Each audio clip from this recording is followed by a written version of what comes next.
So এবার কিন্তু মালয়েশিয়ার সরকার মালয়েশিয়ায় ভ্রমণকারীদের জন্য নতুন একটি ঘোষণা দিতে যাচ্ছে, এবং সেই ঘোষণাটি হলো মালয়েশিয়াতে যারা 90 দিনের অতিরিক্ত স্টে করবেন তাদেরকে কিন্তু আর্থিক জরিমানা করা হবে। মূলত মালয়েশিয়ার সরকার এই জরিমানার বিধানটি করতে চাচ্ছে যেন অবৈধ অভিবাসন বা অবৈধভাবে মালয়েশিয়ায় ট্যুরিস্ট ভিসা গিয়ে অতিরিক্ত স্টে করার কারণে যে আইনি জটিলতা তৈরি হয় এবং সেই জটিলতা শেষ করতে যে সময় চলে যায়, এই সময়টাকে কমিয়ে আনার জন্য সরাসরি আর্থিক জরিমানার বিধান চালু করতে যাচ্ছে।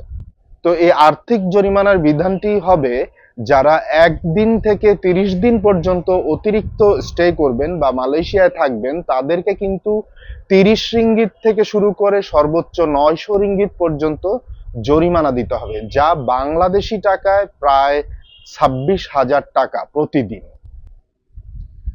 এরপরে আসছে যারা 31 দিন থেকে 60 দিন পর্যন্ত অতিরিক্ত স্টে করবেন তাদেরকে কিন্তু 1,000 রিঙ্গিত পার ডে পেমেন্ট করতে হবে।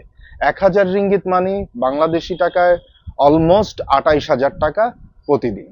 এবং 61 দিন থেকে যারা 90 দিন পর্যন্ত স্টে করবেন তাদেরকে কিন্তু প্রায় 2,000 রিঙ্গিত প্রতিদিন জরিমানা গুনতে হবে।